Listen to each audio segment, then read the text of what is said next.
right before we came on, I caught myself in I caught myself noticing Danny. I would draw on you, Danny, but I don't know which camera you're on because I have my picture arrangement different than what I think everybody else sees on the screen. Danny, that is an awesome goatee. I said goatee. I said growtee because Danny did it last week, but I did it inadvertently. Like Danny's growing an impressive goatee. Can you lean closer so people can see that? Ah! That looks like, It's only about a week old. Wait till give me another week and it'll be full. it looks like you shaved Full of clean what? side. Yeah, it looks like you're Full what? full of what? All right, so I've got that's impressive, Danny. That's nicer than it was last week. So kudos to you. Getting your Santa Claus growth going. And then look, we got a lot to talk about, stock nerds, market lovers. First thing I want to talk about is Tesla. So Tesla is, let me pull up Tesla on a bigger time frame chart here. So Tesla, it's real interesting. I've got the Friday night video with you, stock nerds, market lovers. So Tesla, though, we're taping this right now about 11 a.m. Central on a Friday. So Tesla gets added to the S&P tonight. And the way they do, and this is what I understand how it's done. It's the tracking funds, all the passive money, the tracking funds, they're not trying to get the best price on Tesla. They're just trying to get their allocation so they're ready to start trading on Monday. And so, and a lot of that buying is going to come in the last half hour of trade on Friday afternoon. Now, other funds that have to own it, they've already bought, but what happens so someone would say, well, this is going to run up. Is all those funds, those like S&P, the S&P 500 funds, all those other tracking funds from Vanguard is, well, surely Tesla's going to go up, and it doesn't have to. And the reason why it doesn't have to is because a lot of hedge funds have already bought Tesla looking to sell their liquidity, because there's going to be a liquidity crunch. So there's going to be an order imbalance. And if the hedge funds bought enough, see, the unknown is the order imbalance. So if the hedge funds bought enough to ease their Tesla to all these tracking funds, well, then maybe it's a big nothing burger in regards to Tesla. But if the order imbalance is great enough to the buy side, then the last 15 minutes of Friday on Tesla are going to be something you're going to want to watch. Like, where were you when Tesla was added to the S&P 500? Like, I'm completely glued to this the last 15 minutes of trade today, because I'm just so curious to see how it's going to resolve itself. And Tesla's had some wide swings this morning as trade evolves, but more important things than that. Danny, so I'm watching Home Alone last night. Home Alone 2, the one you where were home alone. I'm sorry, Tim. Your family left you. I mean, come on, maybe. But I was watching Home Alone where Kevin gets lost in New York. Hunter, are you with me? Have you seen Home Alone 2? I have seen the Home Alones, yes. I don't know how to say that dude's name, though. Macaulay Culkin? Always looks like Macaulay or something to me. Macaulay! There's an old reference from long ago that Don I know gets. So I don't know if those movies stand up. Like, I'm thinking, watching this, there is a ton. I mean, Joe Pesci and who's the other guy in Home Alone? The other bad guy. The skinny, I don't know his name, but he's Marv. Yeah, Marv. Yeah, Marv is great. But they get hit. Like, Marv takes. So I'm watching this with Reagan, and you could kind of see the disbelief. She's like, why didn't he die? Because Marv, like, the paint can to the head is my personal favorite. Yeah, right. But like when Kevin was on top of the building that he lured him to, which, by the way, great plan, great setup, amazing that he happened to find all those supplies. But Kevin throws a brick and it hits Marv's squared head, and right away you could just see it on her face. Why didn't he die? And it's like, I said, well, so I look at her, and my only way to explain it was, well, it's like the A-Team. Nobody ever died watching the, participating in an A-Team battle. And then she says to me, what's the A-Team? And I felt really old at that moment. And I'm like, but I'm thinking, like, could they make a Home Alone in 2020, 2021? and have the same effect. Like, did it work because there was no technology? Like Kevin couldn't call anybody on a cell phone, could he? I don't know. Like he didn't have a cell phone. Home phone. He had the home phone, I think, That's maybe. all he had, like, was a home phone. And so, like, what would those gags look like? Like, and why couldn't Kevin just text his mom, "Hey, I'm in New York"? Like, I don't think the movie holds up. I don't think you can make a Home Alone in 2021. I mean, there's just so much technology, and kids know how to use it. Danny, have I dumbfounded you? Because that's a legit. I'm trying to think of a scenario. You know, they take his phone or he loses his phone and then he's out. So. Yeah, he's got to be stranded somehow. But then that's more of He's gotta be a out. horror He's gotta movie. be somewhere rural. He can't be in downtown New York. But then he gets on the wrong plane, and like they wouldn't. There's no way they would allow that in 2021, would they? No. I mean, I'm quite sure there's a news story we could pull up where someone's gotten on the wrong plane, and they're like, "How'd that happen with all the security?" And so, and it's Well, really Tim, nuts. if it makes you feel better, I really don't know who the A-Team is either. And Ah, secondly, I think Home Alone is a better Christmas movie than the famous. Is it called A Christmas Story? with the leg, BB gun. the special award, special You know what I'm surprise. talking? No, Yeah, the guy with the. Chris Ralphie, you'll shoot your eye out. I actually don't. I mean, I like that movie, but I think Home Alone is better. I don't think it's as good as it's hyped up to be. They show it all the time every Christmas, and I don't think it's as good for as much as they show it anyway. Well, TBS will run. I that might be thing stepping on 24 some hours, toes. right? Yeah, you're gonna No. get hate emails now.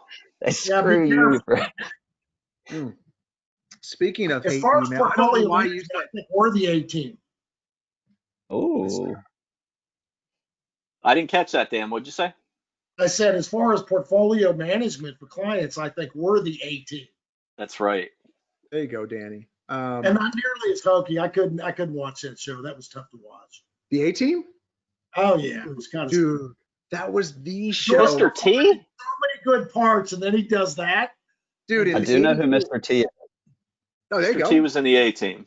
Yep. Yeah. I like Rocky, so. His name was B.A. Baracus in the A-Team. What's Mr. T's real name? That. Like, does anyone He's a know? pastor or something. Did you know that? Yeah, he's a pastor. He was a pastor and a bouncer in Houston. Yeah. Quite a character. He was my favorite Rocky. To cash in some money, he did a little stint in All-Star Wrestling, I think. Oh, he sure did with Hulk. His Hulk real Hogan? name is Lawrence Turiad. Yeah, I would have went with Mr. T. Okay, Mr. T. Gotta be Mr. T is fitting. There's no way you knew that. Oh You yeah, I looked it looked it up. I looked it up. Of course I looked If it up. if he knew that off the top of his head, Don knows a lot of things off the top of his head that I wouldn't expect him to, but I would have really been dumbfounded on that. I do know Hulk Hogan's real name. Off the I was top about of my to head. ask. Everybody knows Hulk Hogan's real name. Danny, do you know Hulk I Hogan's don't. real name? Mr. Hogan, I don't know. No. Terry No, Bollea. Wow. That's how you say his last name? I Bollea. thought it was. Oh, I put an R in there for some reason. Barella. It's Bollea. Terry Bollea. Terry Bollea. Yep. Now, Danny, for the record, Ricky the Steamboat Dragon is just Mr. Steamboat. Got it.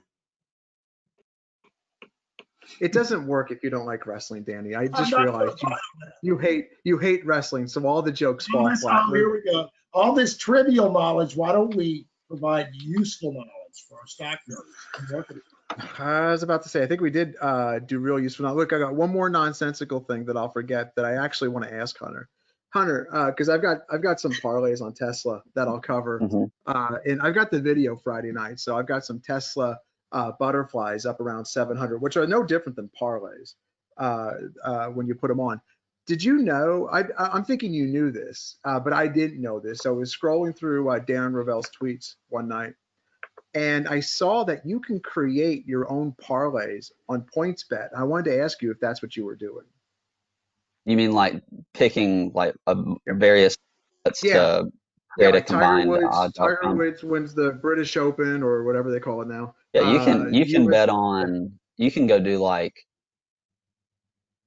I don't know. Have any of you seen Uncut Gems with Adam Sandler where he's the jeweler? Great show. Great movie. It's like that. Like you can go in, you can bet that Kevin Garnett or whoever gets the tip, makes the first basket, and then you can throw But in those, Tiger Woods or whatever. You can like combine sports, outcomes, whatever, and it that's just what, yeah. depends on the platform. Because And some then won't allow, they send you the odds then, don't they? Like you create your own parlay and and then they the odds send, update. yep, Yep. yep, And and so then they like send you what it would cost. Barstool's app does the same thing. You have a lot of flexibility in regards to creating parlays with all kinds of crazy bets. That just Barstool's goes to app the is actually pretty good. I can't use it because I think it's only New Jersey that it's Pennsylvania. legal in right now. But it's I downloaded it just because I wanted to see if it was actually a good app, and I think it's pretty good. Yeah, that's that customization as we move forward in all aspects of life, whether it's betting, retail, it's absolutely on point. That's what it is. It's customized bets, creating your own parlays to things that interest. Danny, you could, I am being a little facetious, but serious at the same time. You could bet different outcomes of tennis. You know, like just not what the standard bets that they're, and You it would could make, never bet it on yeah, tennis before. yeah, like yeah. So you Tim, send I in, got a question for you. so you wait, hang on. Go So ahead. you send in your criteria, they give you the odds, and that's just you, or can other people on the platform all kind of Great try to question. jump in? They can make whatever. So like what would happen is I like say I bet on the Bills to win, the Patriots to win, and the Buccaneers to win. And then I also bet on Josh Jacobs to run for over 100 yards and Andy Dalton to throw for less than 200 yards. And I bet on, a Carson basketball Wentz game. not to get in the game. That's where I'm going Oh, next with that, that's a Don. sure. There's no odds, Don. It's a sure thing. That's my question for you, Tim, is I know I've talked about Jalen Hurts many moons ago, Mhm. and he got in my opinion, he played a hell of a lot better than Carson Wentz. I thought he was a better fit for the Yeah, offense in general. I have been trying not to make excuses for the old Carson Wentz, but I have definitely taken a. This is why you don't buy the dip. I bought the Or dip. the cards. I You Or bought, the didn't I bought football manage the your dip cards. on risk Carson Wentz correctly. cards, and so I feel like I'm stuck right now, like the Hunt brothers were silver. You better load When up they on Jalen Hurts cards. Try and No, I think counterbalance no, it. I'm not. That's called martingaling. I'm not going to martingale my bet here. So there's two scenarios happening here. Carson Wentz gets sent to the Colts. The Colts, he reunites with who's the head coach of the Colts? Who Frank was Reich. Frank Reich? He reunites with Frank Reich, and the Colts go on to win 22 Super Bowls in a row. That's That's likely.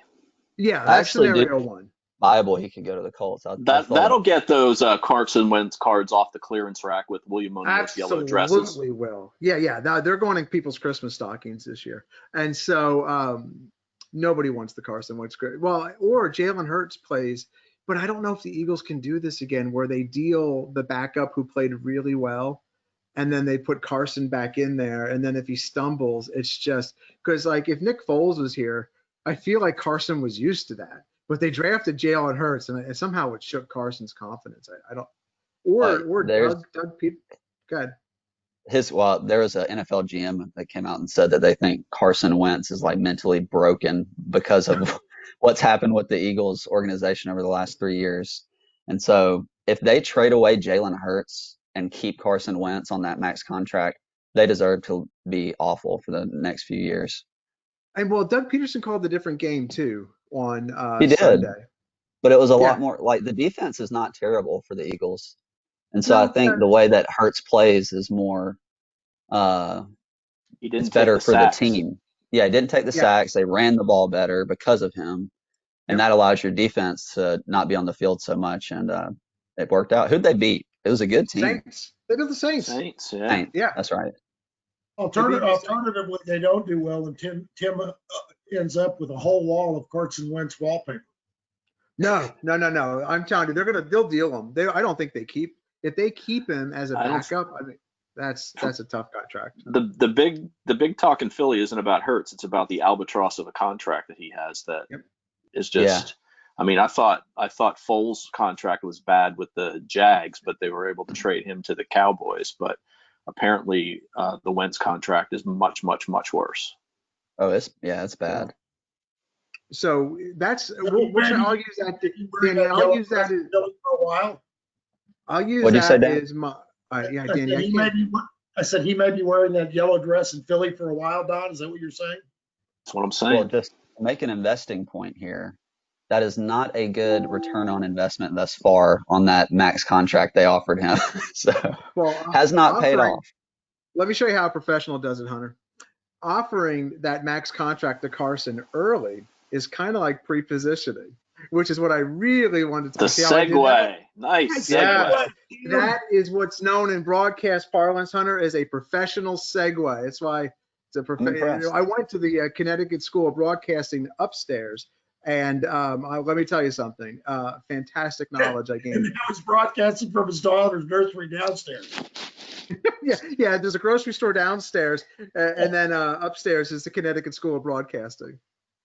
So pre-positioning is tough, and so Don on the morning call earlier this week, Don was referencing the JP Morgan research piece that came out and said, hey, small caps are going to underperform.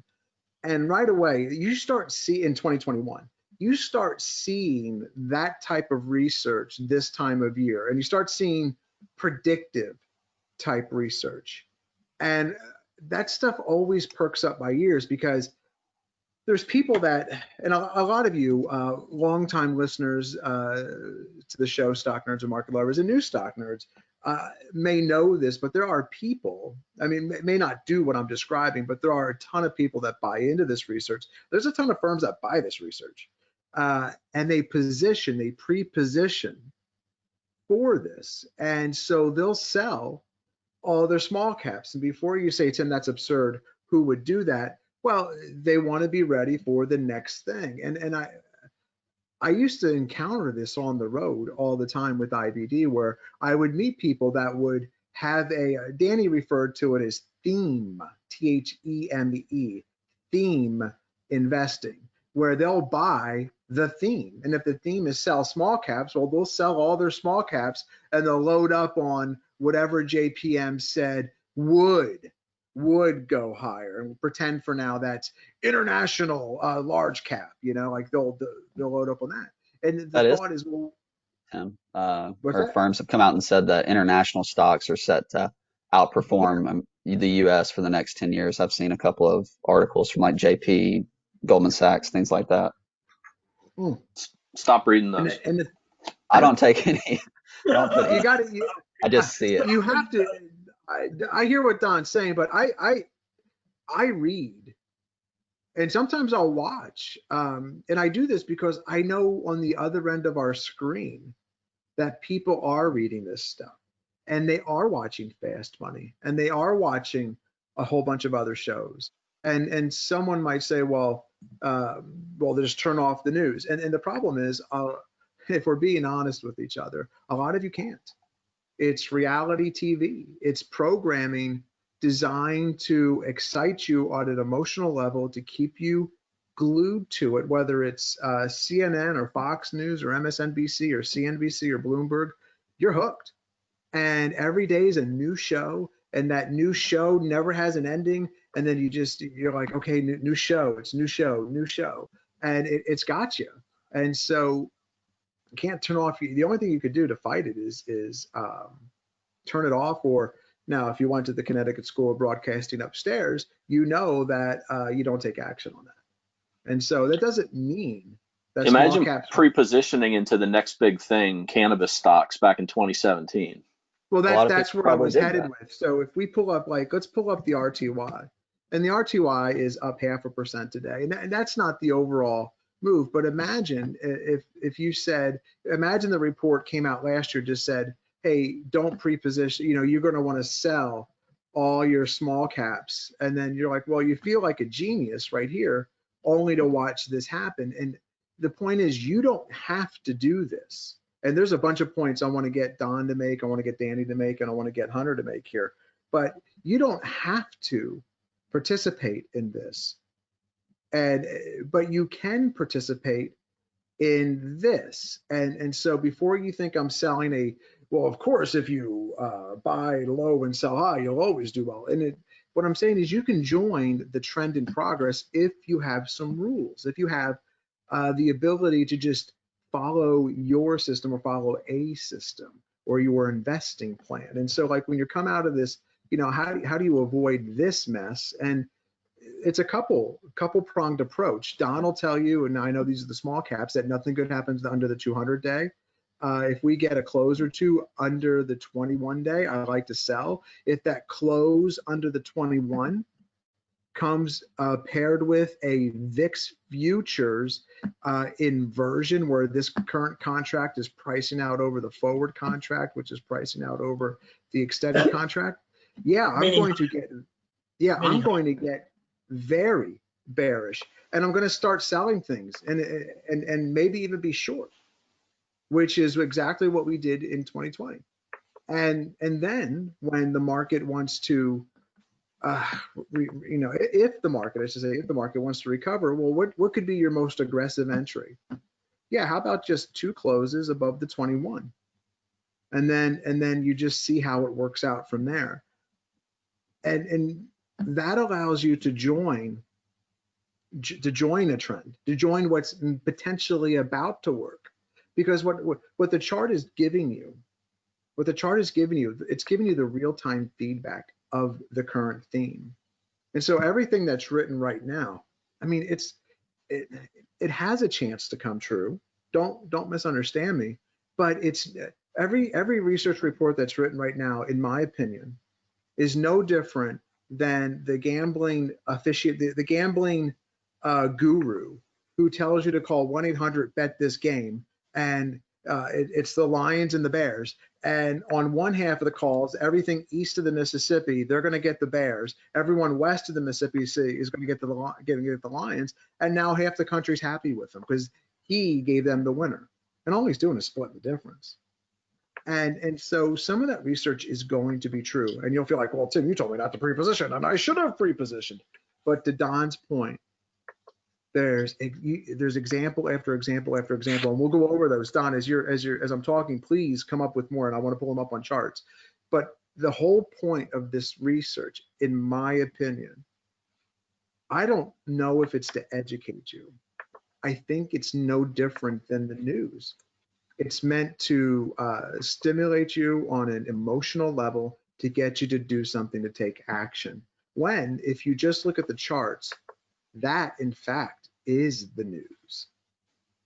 And it eliminates a whole bunch of hearsay. And investing, quite frankly, gets boring, which I think you want it to be, because investing, I don't think, or trading shouldn't be entertainment. Easy to say, hard to do, because when you love what you're doing, I don't know if it's entertainment. There's a difference between love and being entertained.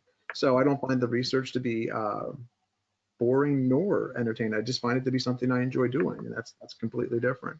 But Don, you got some examples and some thoughts? Let's do some. How about those 3D printers?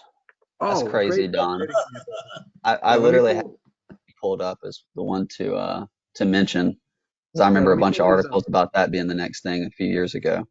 I'll pull them up on, let's do weekly first. We'll do some weekly charts. My charts are slow, so I'm just hoping they hold up. I'll leave it right here. Daily, you can depict, just, it doesn't matter. Yeah. And it Cliff diving all over again. That's a beautiful picture of the Eiffel Tower. Yeah, it is. Now everything I draw somehow turns into a penis, so I'm going to try to draw the Eiffel Tower. Well, hey, this is a family show. Okay. I think that's a funny. It's a triangle. Is that the Eiffel Tower? Wait, there's legs, right? Like, no. Yeah. Yeah. There is 4 legs. Right? Just stick with the farm animals, Tim.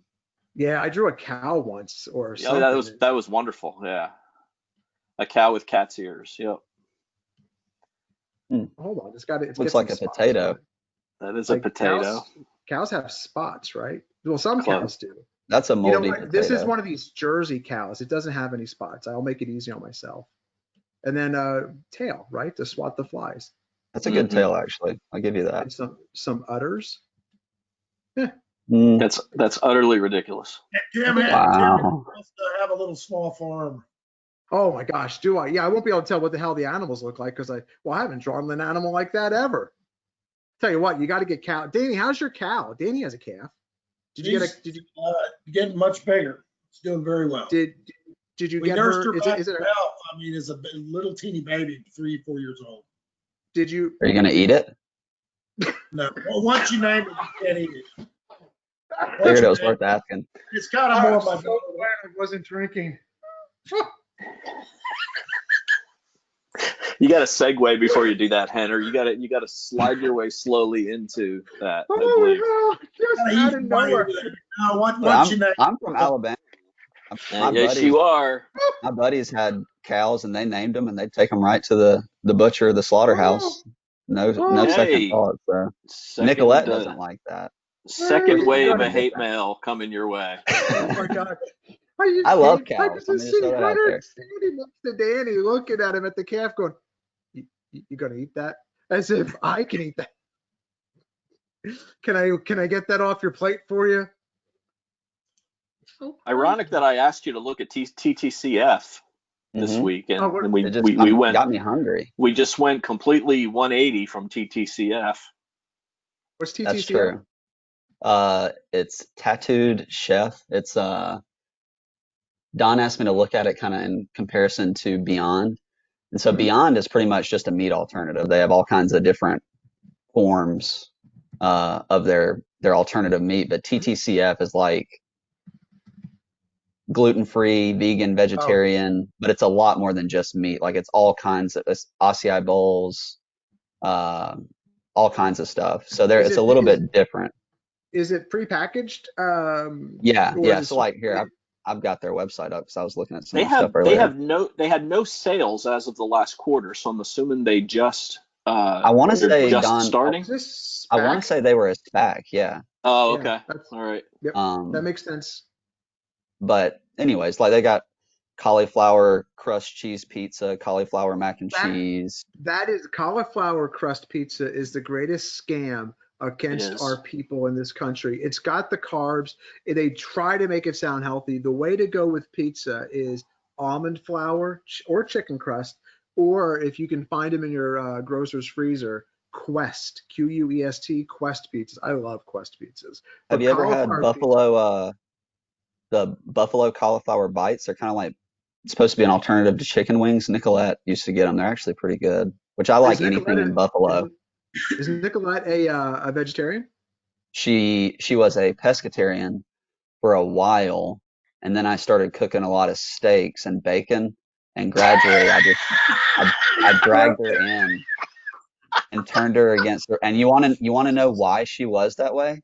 She saw some cows in the back of a truck on the interstate and felt terrible for them and just made the decision that she was going to stop. So it's just on point with my cow comment to Dan earlier.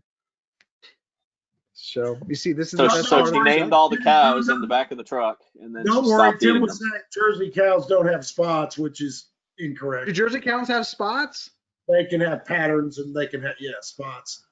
I thought they just went to the malls. All right. So give me some others. Give me some other themes that you didn't want to be You know what? I think the pot stocks up until this year, you didn't want to be pre-positioned in. You can pull up MJ and go back to look at 2017, 2018. Oh, probably. Don, you already said this. I'm like, I did. Yeah.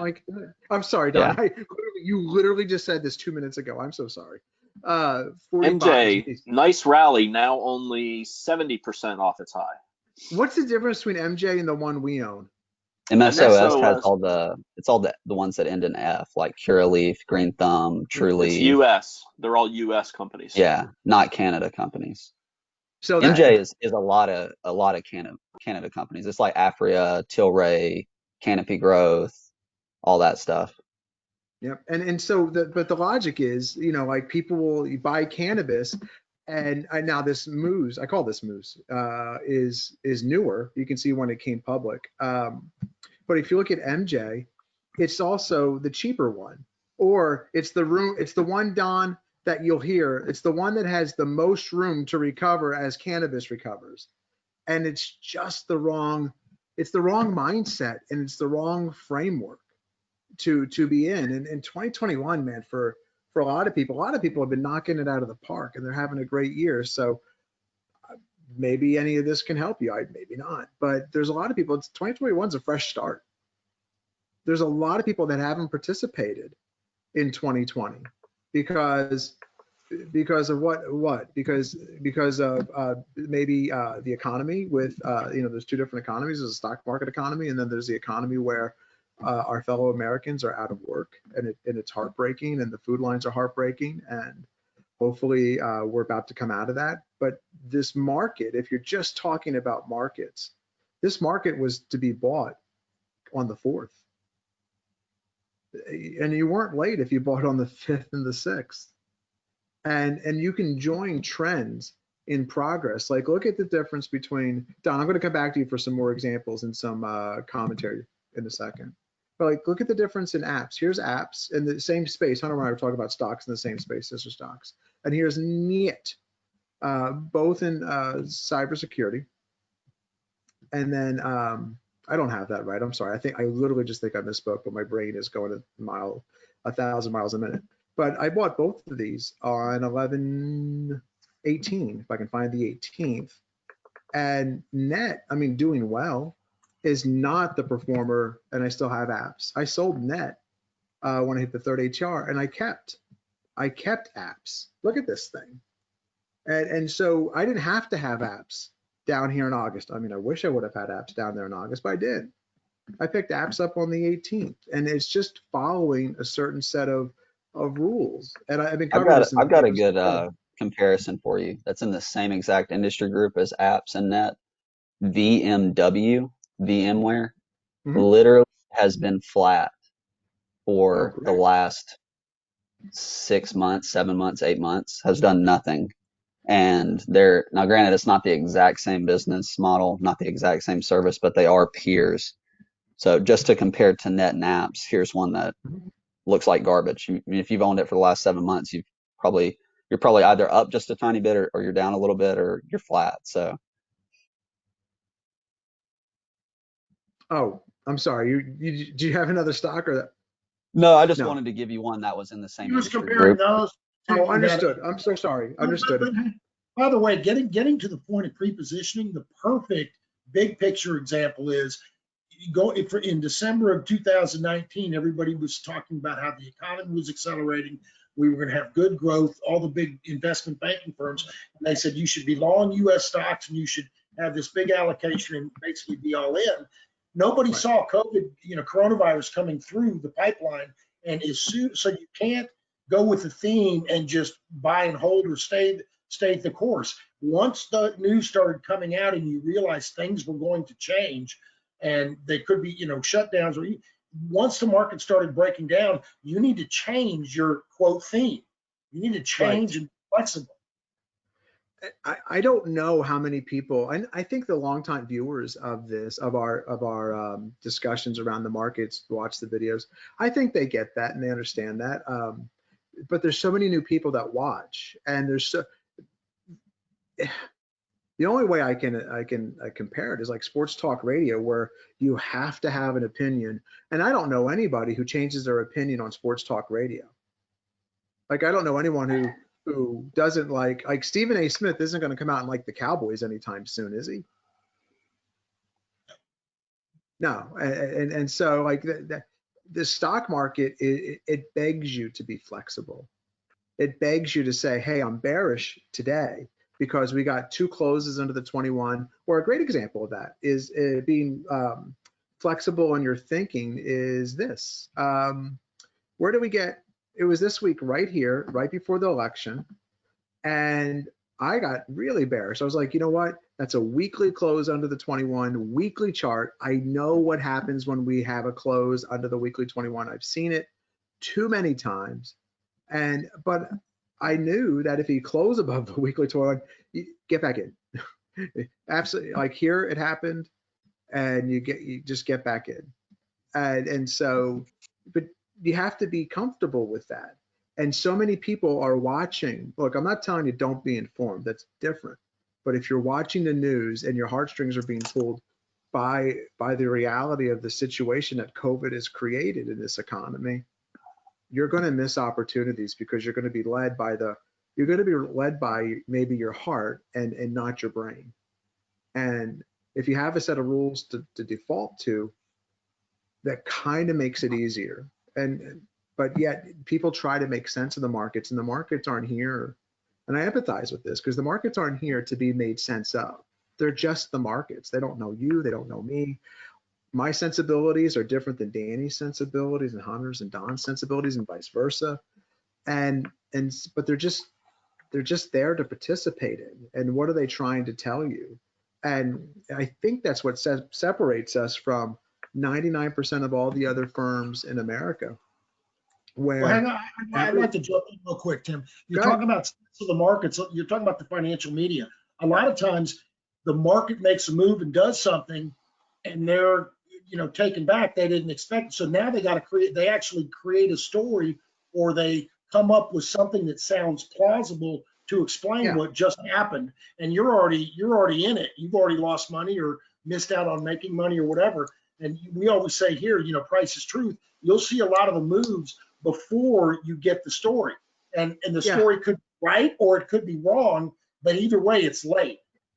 I just empathize because I know how hard it is, and I know how easy it is to be wrong.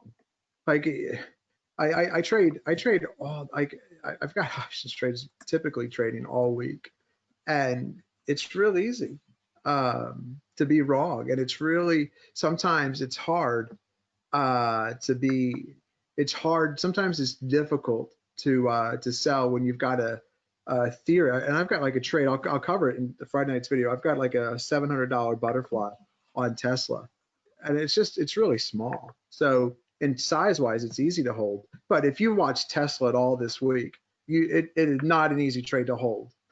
Not even close. Tesla made its move on Thursday, not earlier in the week like I had once anticipated. And so I was like, gosh, do I really want to hold this? Well, it's small size. I'm willing to risk the debit paid.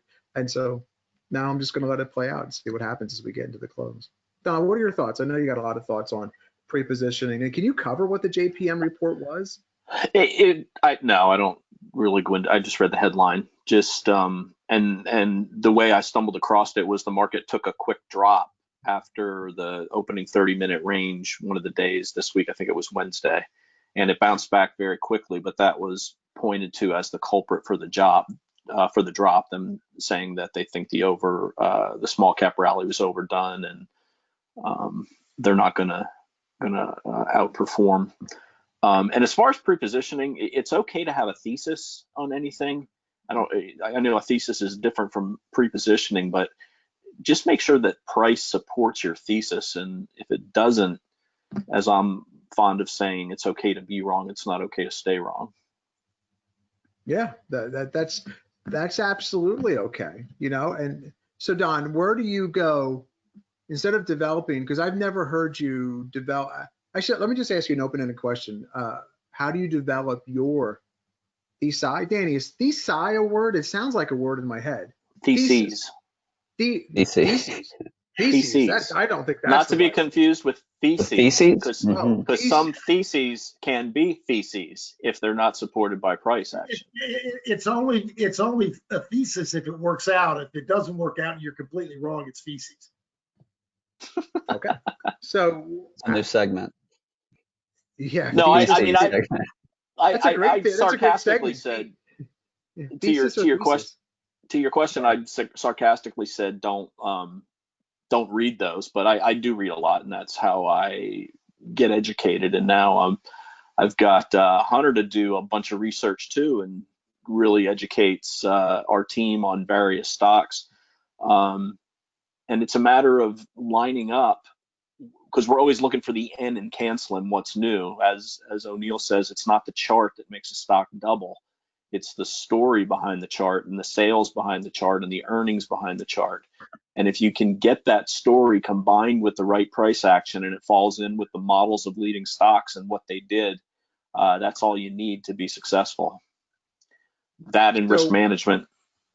My thesis, I don't even know if I developed thesis. I'm trying to think of something like a thesis, like a theme I've played out. Real estate was the only one this year I can think of, and I say that, but it was developed from this. It was taking the inverse side of TNX as the 10-year Treasury sank. Back in June, I wanted to get long real estate stocks and stocks like Restoration Hardware, which are premium brands. And I did that, but that was only developed after the initial shock here. Like, stocks are going to go down for the whole 2020. Okay, that's what people are saying here. Then TNX recovers, and that's not good for real estate stocks. But towards this period here, like TNX just could not find its footing. And even when it popped up here, it quickly sold back off. And it's like, let me take a stab at those real estate stocks. And those turned out to be great trades. But my thesis or my theme was developed in the game, not sitting back at the end of 2019 going, real estate will be huge. I mean, who would have thought homes in the suburbs would be the driver of real estate, and stocks like Restoration Hardware during a pandemic? But it's interesting what plays out, and then being able to adjust, having that mental fluidity. Now that is a word, right, Dan? Fluidity is a word. Oh, it is. Nailed that. I have an example for you, Tim. I'm going to talk about it a little bit more in depth later, but just pull up either DKNG or PIN. Doesn't really matter which one. It's interesting how DKNG, by the way, is not outperforming PEN. Like that whole PEN DK, they'll always be married and they'll always be compared. But really, they do different things in a way. So I think I've said it on a podcast before. I think they can coexist and both be successful. Time will tell. But my point here is I've had the thesis for a while that sports betting is legit. It's going to gain popularity. It'll get legalized in states as it did in November. And apparently New York's about to legalize it. Cuomo, however you say the governor's name or mayor's name of New York, whatever it is. Said something. But I know I struggled through that. Mr. T. Yeah. Anyways, just because I had this thesis that I really like sports betting, I like DraftKings, I use the product, does not mean you have to ride out the 64 to 35 drawdown here. I guess that's the point, is just because I loved it doesn't mean I'm just going to sit here and accumulate a 50% loss. And even I like it a lot now for a number of reasons. But if it breaks down, I'm not just going to hold it because I'm like, I like their product and it's sports betting is going to be. It's kind of like, I'm sure plenty of people did it with cannabis. They're like, they held on to MJ and just rode that loss out because they kept telling themselves this is the next big thing. It's going to get legalized. And so just an example of price not supporting the thesis, you can't sit there and watch DraftKings go from 65 down to 35 and just believe in it so much that you're not willing to take action. So you're not going to let your thesis turn into feces. That's right. Don't let the thesis turn into feces. And I'm almost serious that I think we could sell those shirts. This is I guess maybe is off track a little bit, but headlines of the show for sure.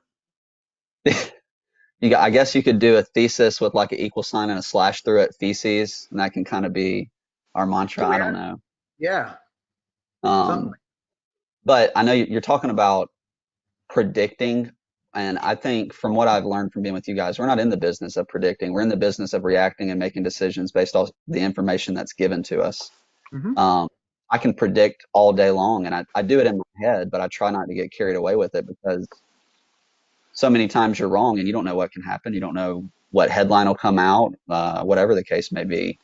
So anyways, and the last thing I would say is nobody should ever just go and buy a stock immediately because they heard Jim Cramer say he likes it on CNBC.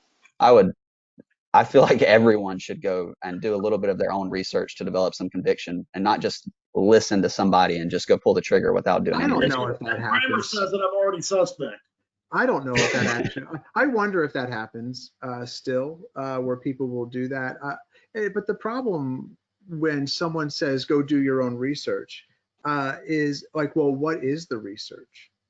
Yeah. And I know some people might not, necessarily know how to research or what to research, but I guess I'm saying I feel like it's never a good idea to just blindly buy something because you heard it from your friend or you heard it on TV kind of thing.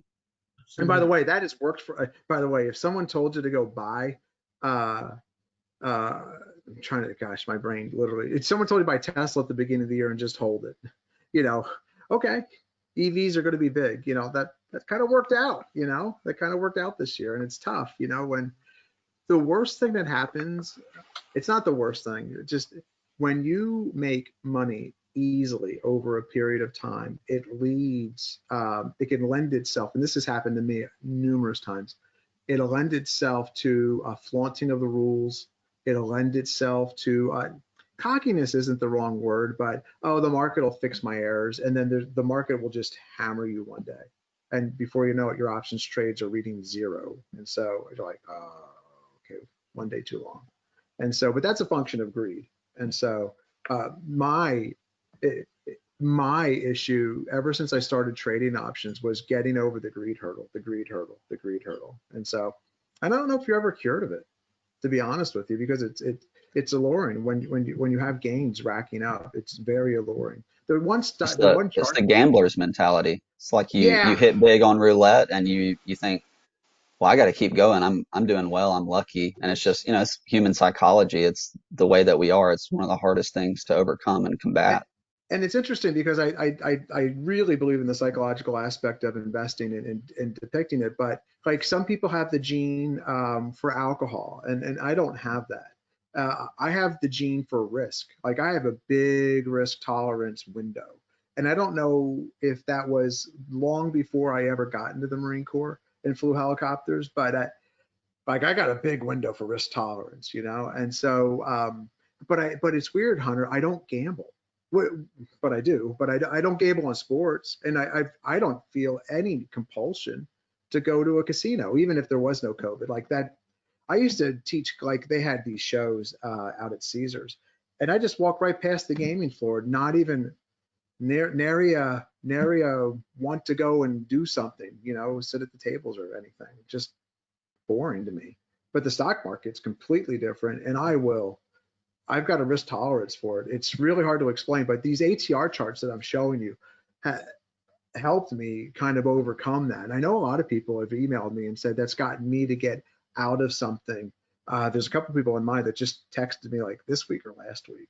They're like, hey, I got out of this because of those charts. Thank you. And it's like, well, great. I'm glad someone's finding the use in that. But look, I could talk all day about the psychological aspects of trading and how it can hurt you, how it can make you feel euphoric. And they've done studies like when you're trading the stock market and you've got like, look at these charts I've got here. These are don't trade off of 2-minute charts. I just like to have a dashboard where I can see things that I'm interested in. And I want to see different consolidations on different time frames. And so these charts allow me to do it. But the blinking lights, the things that are moving, that dopamine effect is no different than they've discovered than when you're sitting at a slot machine. Sorry, I couldn't think of slot machine. Like with all the blinking lights, the dopamine's effect is the same. It's also the same, Danny, if you're doing drugs. Like they've compared the effects of cocaine on the brain to the casinos pulling the one-armed bandits, and this with the screen that you see in front of you right now, stock nerds and market lovers. And it's the same thing. It's dopamine, and you just want to control that dopamine. Now the market will kick you in the ass, and that'll kick the dopamine right out of you. But the dopamine effect is very real to this. I don't know how we got off that, Hunter, but great. That was a great. You went to the School of Broadcasting upstairs in Connecticut too. You went to New Hampshire. Where'd you go, Danny? New Hampshire, the Broadcasting School of New Hampshire. The Granite State. Is that the Granite State or is that the Live Free or Die State? Is that the same thing? Do I have that? I've been once, and I would lean towards Granite. I think it is the Granite. Maybe Live Free or Die. One of them's Live Free or Die. I think that's on their license plates because I taught some classes in Nashua. Tim got one right. New Hampshire is the Granite State. Oh, I feel like that's a victory. I feel like that's a victory for the home team. So I do have it. New Hampshire is also the Live Free or Die state. That's kind of funny. Yeah. Come on, they got to pick and choose. You can't double dip. You get, their motto is Live Free or Die, but they are also known as the Granite State. All right. That's awesome. I do have a theme, though. I'll take that for granted. God. I do have a theme for 2021. And like I'm going to show you a chart of copper. And I'm going to ask Don in a minute if he has any themes or any thoughts heading into I the know new what year. Don's thing is. Well, don't spoil it. Don't spoil it. This chart of copper is, to me, signaling bullishness. And copper, Danny, I'll let you explain why. You'll do it better than I will. Why copper can signal bullishness, but copper's got room to run. I know it's extended on a daily chart. This is a weekly. It's extended on a weekly chart. The high in copper, ironically, was when after the Great Recession. Look at the dip copper takes, right? And then it starts lifting. Don, when was the bottom? I know you know this. That's why I'm asking you. The bottom of the Great Recession. The Great Recession. So 2007, 2009 was in March 2009. Yeah. And so look at this chart of copper. So we'll look at this chart of copper together. And this is a weekly chart you're looking at. So here's March of 09. And you can see copper starting to find its base right here. So I'm going to keep it scrunched up like this. Copper starts to base, and then it starts to move. And it starts moving in March of 09. And then look at when it peaks. So it peaks here. This is 2010. That was some fantastic investing to be had. Some fantastic stock moves. Well, of course, Tim, it was a generational low. Now, I present to you a similar situation. But hang on, if you held there, you wrote it all down for years. Well, that's a copper, but there were other stocks. But there was a 2012. Yeah, there was a. Yeah. So now, if you look at copper here, you can see copper there's 2020, sells off, does a little bit of that same kind of basing action. Copper takes off, bases mid-year, and now look at what copper's doing. And so I think that you're going to see that kind of action take off in January. I think there's some bullish action in January. I think the first quarter of 2021 is going to be fantastic. I'm not bearish in the least, but it's no different than when Don taught his class in January of 2020. We were in the midst of a huge bull run. Don, explain the situation in January of 2020 and what led you to teach now famous class on bearishness. And while you tell the story, I'm going to guide people to where they can find it.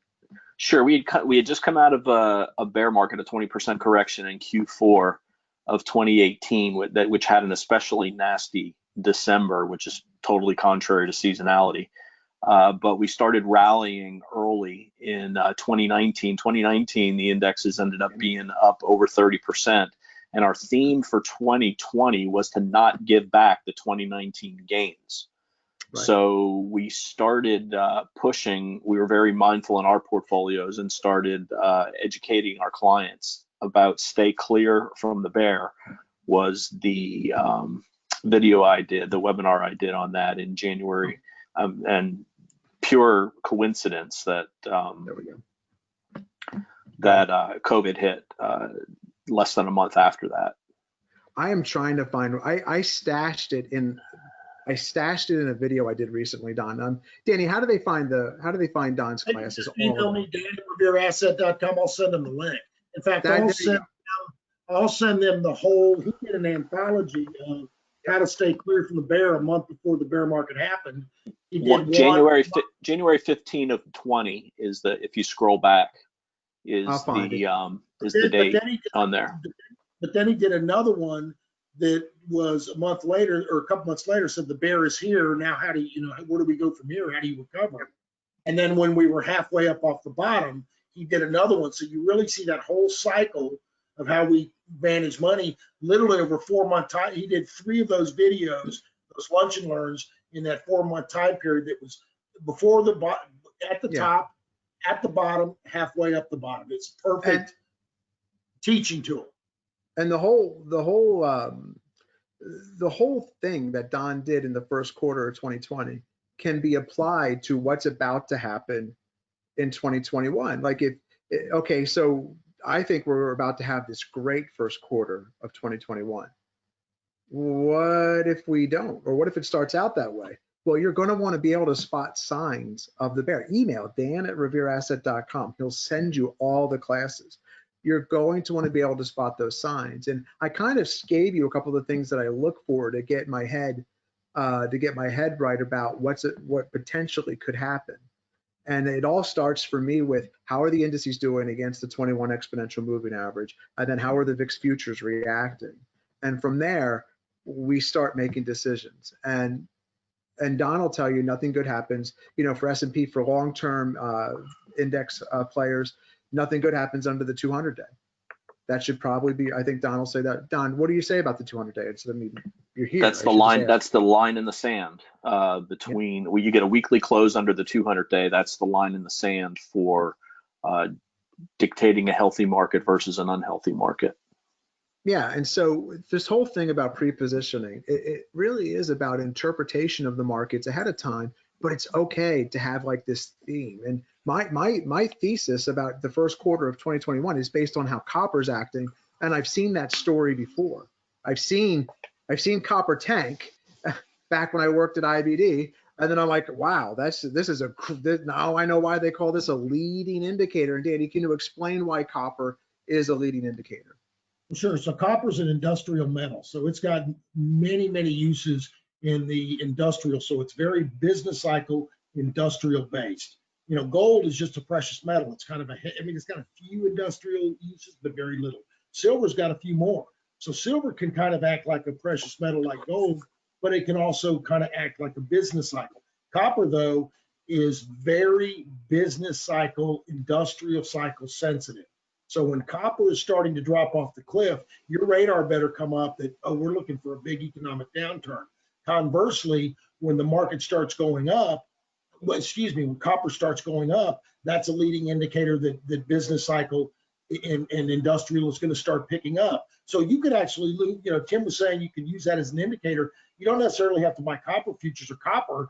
You could buy copper stocks, or you could buy industrial stocks. Now, I'll take the theme a step further. I personally think that part of it is the ECB is now going to come up with more stimulus. And just talking about it, the Fed just announced that they're going to keep interest rates low until we get inflation right. Until we get full employment, and Congress is just about to unleash another big bill, and part of that is going to be spending in infrastructure. And so you're going to see whether it's real growth or whether it's a political growth that's based on Congress trying to get the economy moving. It doesn't matter. You got to follow the charts. By the way, earlier I was going to say Don's theme. Don's theme is just follow the charts. That's what. There you go. And so let's do this. We'll get. By the way, the ETF for copper is CPER and JJC. They're both thinly traded. CPER is a little thicker though, about 60,000 shares a day. So let's do this. We'll get moves we made here in a second. We'll have Don cover all that. I'll get Hunter's research, and then we'll do. I've got one last thing before we end the show after that. But real quick, look, Stock Market Lovers, Danny alluded to it. So if you want those classes, email Danny. They're free. We give them to you. We'll give you the links to them. You can download them. You can have them. They're really a great tool. I think they're a great service in terms of getting ready for 2021. And you're like, well, Tim, they're in the past. No. The lessons taught there are timeless. And then here's all the other email addresses to get a hold of us. Look, if you like the research that we do, or if you have, by the way, you have research questions, you're like, Hunter, I heard you talking about this. Can you enlighten me some more? Hunter is awesome. Now, he doesn't like the Buffalo Bills. We all know that. He doesn't like Josh Allen. Or wait, is that true? That's true. I'm going to go with true. I actually do like them. Oh, you like Josh? Against them. I bet against them in the past. I like Josh Allen. Just one time? Just one time. I don't bet against them often. They're pretty good. What are we supposed to refer Mark? Is it M from the B, or is it Mark from Southern Buffalo? That's really not Buffalo. I forget. But anyway, Mark. It's Mark from Buffalo Mark. Mark from Buffalo Mark. And then the other person I'll mention real quick, favorite stock nerd of mine, is Uncle Tony. Uncle Tony, I've been drinking his coffee. He said Uncle Tony sent me coffee like a week or two ago. Fantastic. It's from Hawaii, and it flows like a lava. I can't believe it, Uncle Tony. Oh, Uncle Tony, man, is a humanitarian. Uncle Tony knows how much I love coffee. Uncle Tony also is the best friend a Marine could ever have. I'll tell you what, he supports the Marines in Southern California like nobody's business. See, he takes the things that he does in the stock market and he spreads that to the young Marines. He'll fly Marines like if they got to get home for, unfortunately, maybe a family emergency. I've seen him fly people across the globe, and he makes sure that the Marines are always taken care of at the birthday ball time. Uncle Tony's a real gentleman, so good dude. Well, look, you got a question, stock nerds, market lovers. All you have to do. Mark's a good dude too. Don't get me wrong. And he has offered me a spot on the Buffalo bandwagon. He said he's saving me a seat if I ever get off the Eagles train. And I don't think you can. I think it's that Ozzy Osbourne song where he says, get aboard the train, like that whole song that starts out like that. Like, I'm on the train. I can't get off. Like, I've been on the train since Wilbert Montgomery and Ron Jaworski. So are you talking about Crazy Train by Ozzy? Yeah, that's the Eagles. That's the Eagles, right? Crazy Train. Like, that's got to be. No, well, the Eagles don't sing that song, which could be by the way, Reagan completely confused. My daughter Reagan completely confused by the Eagles, the group, the Eagles, the team. Really gets complex for her there. But look, you got a question, stock nerds and market lovers. 855-732-5932. Just call. None of us salespeople. We don't have any salespeople. You're gonna get Danny. Danny's gonna talk to you. He's gonna answer your question. And you know what Danny's gonna do? Hang up. And he's not gonna bother you again. At TJ Razors, how you get a hold of me on Twitter. I like Twitter. I beg people not to email me. Every night in every video, I beg people not to email me because it's so laborious for me to type back very long questions. But look, if you do Twitter with me at TJ Razor, it's super duper easy. We become texting buddies. I follow you back. There's brevity. You can follow Danny. I encourage you. Oh, here's Danny's. I encourage you to follow Danny at One Danny Stewart. Same deal. Danny will get right back to you. Here's Don's D Vantage board. You can get hold of Don right there, and he'll get right back to you. Email's always open. You know, the phone lines are always open, but I'm telling you, Twitter is so much quicker than email. But the phone, quite frankly, the oldest methodology available to you, the phone, is even better because it's not a bunch of back and forth. You get your questions answered, and we go on our merry way. But if you'd like to join us at the firm, we'd love to have you as a part of the family. We could do the strategies which we espouse here in the videos for you. Don, let's go over things Don did this week. Sure. Coming into the week, still a little bit on guard after the big dump in leading stocks at the middle of last week. So still had some remnants of a hedge and had reduced long exposure. But by the end of day Tuesday, the hedge was gone and bought three things, added to SSO and bought Snow, in addition to getting rid of the QQQ hedge because the Q held the 21-day like a champ. I'm sorry, let me get this on a daily chart. I apologize. One second. I didn't realize I was on weekly there for a second. Go ahead, Don. I'm on Snow. This is really nice. Which one to see? Right yeah, here. Snow was bought on Tuesday after that shakeout. Right. Yep. It's really nice. Well, what else we got? And then added to Snow on Wednesday as it continued to work, but it's kind of hit the brakes. There's a recent IPO lockup, and I think there's some overhang from that. But as long as we hold that 320 area on Snow, we're going to stick with that. Took a little bit of extended profits on some things that were extended. Snap, just took a little bit off of Snap, a little bit off of apps.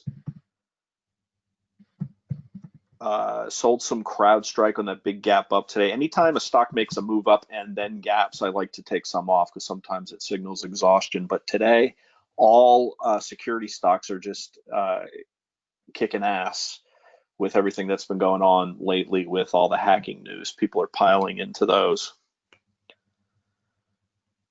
And added back Bitcoin, GBTC, about a day late.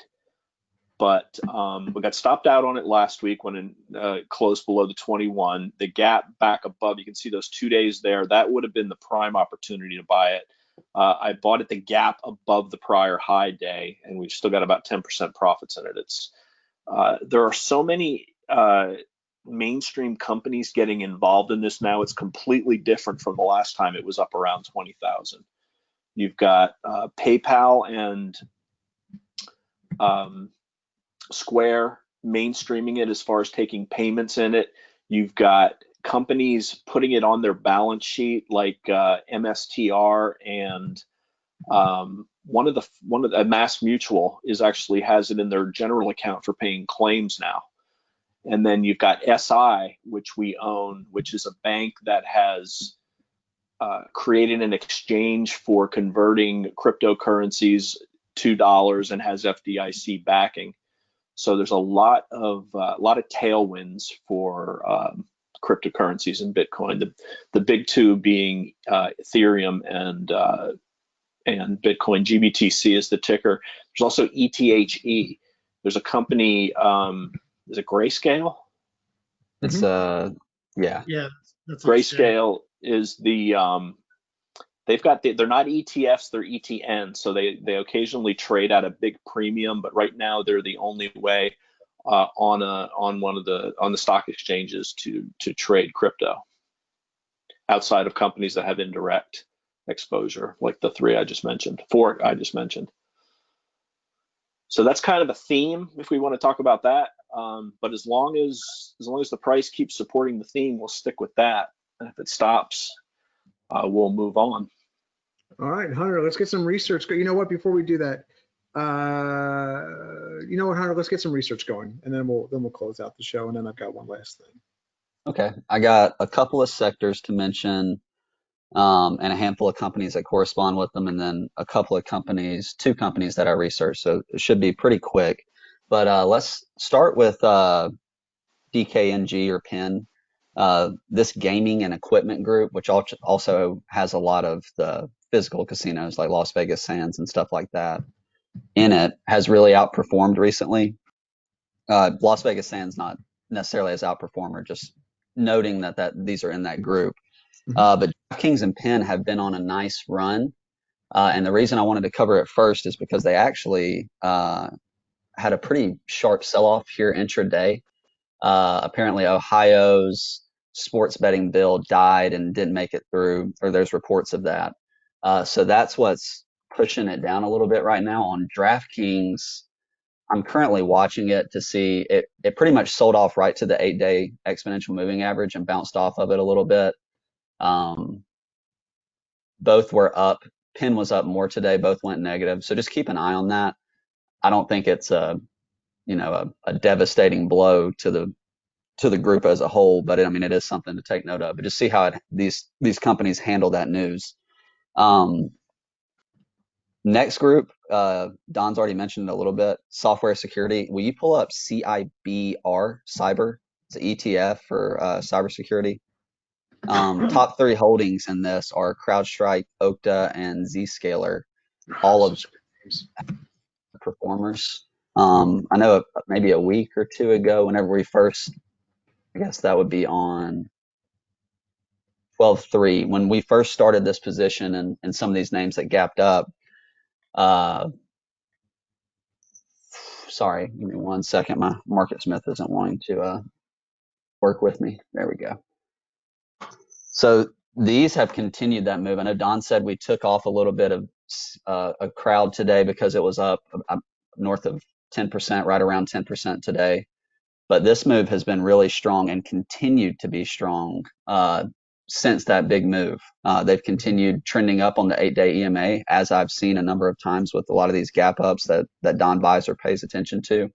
And Don actually mentioned another one, FireEye, FEYE, as one to not hold. But then I checked it out and it's up 20% today, making up for all of the loss it had on the hacking stuff, the hacking news, and then some. I mean, it's getting close to that previous high around 18. I guess that was a few months ago or back earlier in the year. But I did some looking. I couldn't find any specific headline or news or anything, and maybe I just didn't see it. But this was one that was, severely lagging in the group, and then today it's having a massive day. maybe a short squeeze if people piled in short after that hacking news, and That's about the now only thing I can find. with the pop in the Yeah, like sector, that may be responsible for that. next group, semi equipment. It's one I've covered a number of times in the past. Starting to consolidate a little bit. You can pull up LRCX or AMAT if you don't mind, Tim. And so I talked with Don a little bit about these this morning. They obviously had a big breakout, the whole semi equipment group. And they continued that run, and they're just now kind of starting to chill out and break through the ADMA. Like LRCX is pretty close to the 21 today. But as I talked with Don, they've had a huge move already. So if you buy off the 21 here, maybe it's not a bad idea, but it's probably not realistic to think that you're going to get the same kind of move off the 21 here. So just something to watch. These have been leaders in the market. They're pulling back to reasonable entry points. Maybe they form a base over the next few weeks. Who knows? But I just wanted to make the listeners and viewers aware that these are leaders, something we've been following, and they are consolidating in a healthy fashion for the most part. Last two comments before I move on to a couple of kind of innovative names that I've researched. I covered Sol specifically as an individual name in phase, and they have had a really, really nice move as well. The whole solar group is having a strong move. I think the TAN ETF is up about 5%, but I wanted to go back and touch on this because solar has really had a strong week this week. Mm-hmm. You can go through pretty much the leaders in the group, 4, 5, 6 different companies. They all look really strong. And last thing, you don't have to pull anything up here, Tim. A lot of the reopening plays, the airlines, Boeing, cruise lines, whatever the case may be, even maybe travel booking and stuff like that, have started to cool off. Like if you pull up Boeing's chart, just for an example, Tim, Boeing was right at the 21 today. They'd consolidated after that nice move they had initially. I think right to about 220. So who knows if they hold these levels and continue that move higher, a lot of these need to go down and test the 50. I don't know, but I just wanted to point out that a lot of these names are very close to their 21 and have consolidated over the last week and a half or two kind of thing. So anyways, just a quick comment. Last couple of things here. Will you pull up ticker symbol SWAV, Shockwave? Sorry about that. There we go. No worries.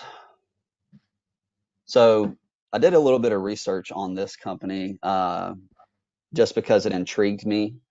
And so I'd just like to tell you guys what they do. And as you can see, they've been a pretty strong stock as well, just in regards to their performance.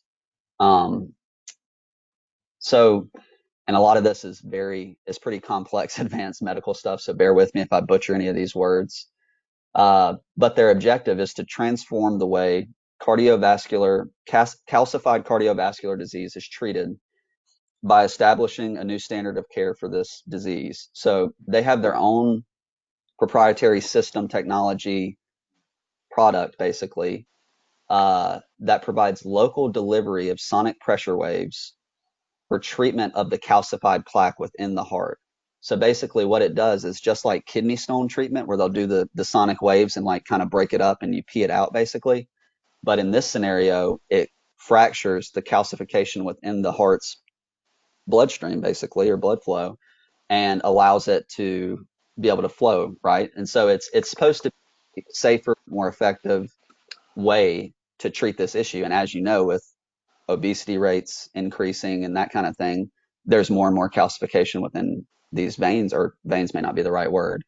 But the big things that they noted on their website, it minimizes trauma to soft tissue by the way that they break up the calcification, and it reduces complications and cost escalations within heart treatment for cardiovascular disease or calcification of your cardiovascular area. So anyways, that's huge because that's a big market. It is. And if you Now, look at the stock, it seems to the market seems to agree with you. I mean, they've steadily climbed the whole year. They touched the 50 on the 1102, got down to 66, and then pretty much, they're up to 100 over the last month and a half. So I just thought it was. Trials or what? You know?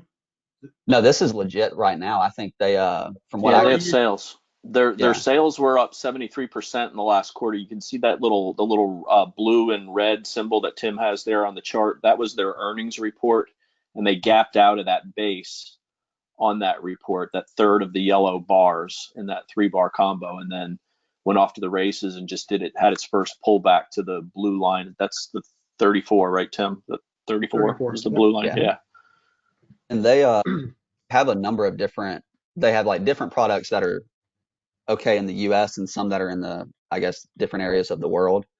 But they have like variations of their product, and I'm not exactly sure. I don't know if one's just like better than the other, or if they treat different things.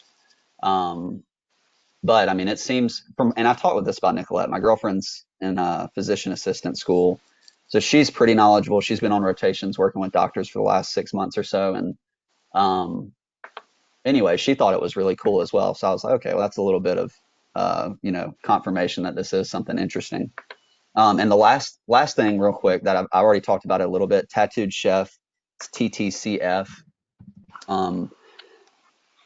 It's having a big day today. At least it was earlier when I looked at it on the podcast. Still is. Still up, yeah, 12%. And I'm not sure if there's any news to that. There is increased volume today. But I was texting Don about this one earlier. It's differentiated from like Blue Apron, HelloFresh, even Beyond Meat, Impossible Foods, whatever, because not only do they have all these different selections, they're like curated by this chef lady, and they have her information on here too. I guess she is the tattooed chef, but it's it's a different approach than kind of the others in their space or in that area. Like, I mean, they've got zucchini spirals that are gluten free, and like it's just like all kinds of different stuff. They have a veggie hemp bowl. Who maybe Tattooed Chef is a backdoor play on weed with the veggie hemp bowl. I don't know. But they have a lot of interesting stuff, a lot of variety, more so than like you go on Beyond Meat and you see like sausage balls and pizza at Pizza Hut. They have a lot more different stuff that's like prepackaged meals too. And, you know, everybody loves this. They're supposed to be, farm to table. They're fresh off the farm. Everything that they do is, the highest quality and the most fresh it can be, kind of thing. So anyway, it's just two to keep an eye on. Shockwave and Tattooed Chef moving forward. So that's all I got. Great. All right, Danny, I got one thing after you give us the standard close. Give it to us, buddy. Very quickly before we do that, I just want to ask, since you didn't know who the A team was, Hunter, and this is just a yes or no question. You do know who the Eagles and Ozzy Osbourne are, right? Yes, I do. I actually, you don't. Do you know who Post Malone is, Dan? Mm-hmm. Oh, sorry. I've heard the name. Yes. All right. So I want you to do me a favor. That Post Malone and Ozzy Osbourne have a song together, and it's actually very good in my opinion. You may think otherwise, but I'll have to think of the name. I think it's "Take What You Want From Me." I'm not sure, but Ozzy Osbourne has done. Gary Ozzy. I'm not a huge Ozzy fan, but Dan's picturing Karl Malone in the post right now, calling for the ball from Stockton with an A-team haircut. I'm a big Karl Malone as well, but I do know who that. My mom's a huge Eagles fan, but Ozzy Osbourne has an incredible guitar solo in that song. So, all right, well, folks, listen. Before we go, I'd like to wish everyone a safe and happy holidays, a Merry Christmas. Stay safe out there. We probably won't do a podcast next week. We'll probably enjoy our families. If we do, it'll be a very, very, very abbreviated version, and it'll be out early because Friday is Christmas over the holidays. So listen, but tell your friends about us, please. We're growing because of you, and we really, truly appreciate it. You can just tell them to go to our website, revereasset.com, hit the subscribe button, and they'll get this podcast delivered right to them, and they'll get our daily market insight, that short 10-minute video that Tim and Don rotate on. Mo and Curly rotate, and it's free, and it's free, and we won't spam you, we won't harass them, we won't do anything. It's up to the person to reach out to us if they'd like our help. They can also sign up for the webinars page. That's a separate page, and that's Don's Lunch and Learn. He hadn't done one in a little while, but every couple months he'll do a Lunch and Learn, about an hour long, Wednesday at noon Eastern, and it's a live during market hours, and it's educational. You can also go to YouTube and search for just Revere Asset. That's it, Revere Asset, and it'll bring up our YouTube page, and it's got all of Don's Lunch and Learns archived, plus it's got this podcast, our podcast archive for about the last 4 or 5 months. We're building an anthology there as well. This is all, you can all find all of this on our website as well. If you've got any questions or comments, you can reach out to me at 855-REAL-WEALTH, old school, or you can just email me, dan@revereasset.com. You can also email Tim at Revere Asset, Don at Revere Asset, or Hunter at Revere Asset. And you can go to our Twitter handles, at #1 Danny Stewart, at TJ Reazer, and at D Vandenboer. And by the way, stay tuned for the last show of the year, the week after Christmas, because we're going to have some really exciting news to announce. Tim? Okay, so let's talk gold. We don't talk gold. I don't talk gold that much. And as Danny alluded to on a morning call this week, that's because people are selling their gold for Bitcoin, and that is absolutely positively a theory. But this chart of gold on a standardized chart, I don't think helps anybody. I think it's a better chart to look at when you look at it on an average true range chart. And we've done a lot of work with average true range charts, so I don't need to explain what this is. Let me just make this a little bit bigger. But this is kind of where the rubber meets the road for gold, I think, because it cleared. So gold comes down to the third ATR, and then it just consolidates. So I'm drawing where the 21 exponential moving average is, or the mean, MEAN, of the market for gold. And so gold, if gold holds above this level, there's a trade to be had in gold, potentially. I don't know if that's actually the best thing. And again, everything we talk about here is for your edification purposes only, never ever to be misconstrued as advice. So someone might say, well, I don't want to play that through GLD or gold futures. I want to play that through like a Newmont mining.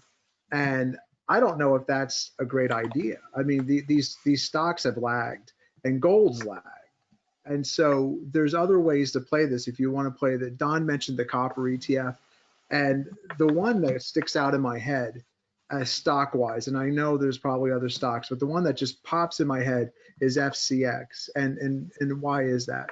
It's if you look under the ticker, like the company logo on my chart, it's the copper part of FCX that is driving price here, not the gold part. And so even though and I know a lot of the people, Danny long before I knew Danny, had a gold bug following, like just crazy, second to none. Probably still do, Danny. Do you think you think all the gold bugs still follow you? Quite a few. I mean, we help people procure physical precious metals if they want. Yeah. So they don't get screwed, by the way, because you got to be careful. You'll get scammed if you don't. Have we ever talked about that? How you actually, Danny will run to our provider of actual metals and go and do this for people who have IRAs, especially they have IRAs set up where they just want or even precious. regular accounts, and it's drop ship right to them if they want. I don't. Yep. They've got a live trading platform, kind of like the stock market. Yeah, look, I don't know if we've ever mentioned that. Anyway, it's Dan at Revere. Just call Danny if you have any interest in that whatsoever. But gold itself, I mean, there's so many other things working in the market right now, and I don't even know, Danny, if gold is a true hedge against the forecast is for not inflation. It's for lower, yeah. And so, and if the market sells off, I'm not 100% sure gold is going to rise to the occasion and be the leader that you want it to be. And so, I mean, the chart will dictate that. But if you feel the need to play gold, I think you do it. Don, do you have any thoughts on this? I think you play it through FCX, or do you have another stock? I typically play it through GDX or NUGT. I got an alert set above yesterday's high on GDX. It came up to the 50-day moving average, the downtrending 50-day moving average, which is acting as resistance right now. That's at 37.64 on GDX. Yeah, and someone will say, I occasionally I'll get the email like, well, what are the fundamentals of gold, or what? And it's like, these are trades, man. They're just trades. And so here's the 50-day that Don's talking to you about. Like, these are not leadership. There's a bunch of other leadership out there right now, and the safety that you think you're going to get from gold, I think equates to the safety so many of you think comes from the utilities. Yeah. And when the market wants to sell off, there's just nowhere to hide. The best place to be, I believe, in that case, is either cash or hedged, or potentially even short. So just something to think about as you head into the weekend and head into formulating your 21 plans. Don, you had something to add? Yeah, can you go back to that GDX chart? Something I want to point out. I said if it breaks through the 50-day, look at that big yellow bar a few weeks back, where that is a failed breakout. And the saying, from failed moves come fast moves. You had a big break above the 50-day. Hey, this looks good. Next day, hey, it's fallen to the upside. Next day, gap down and it makes new lows.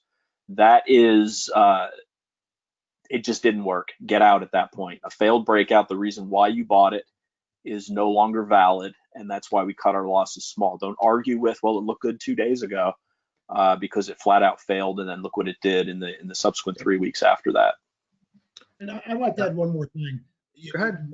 Based on both of what they said is absolutely accurate. Look, if you're interested in gold or silver and you're trying to play that for anything under 2 or 3 years, you need to use stocks or ETFs and trade it, and because you can do it very rapidly. Physical gold is really a longer term hedge or insurance against paper assets, and you want to do that if you're planning on keeping it and holding it for a number of years to protect against some major economic event or big inflation, not mild inflation, but big inflation. Otherwise, just use these. And a combination too. All right, take us home. All right, folks, happy holidays. Merry Christmas. Stay safe, and we'll talk to you before the new year on your money.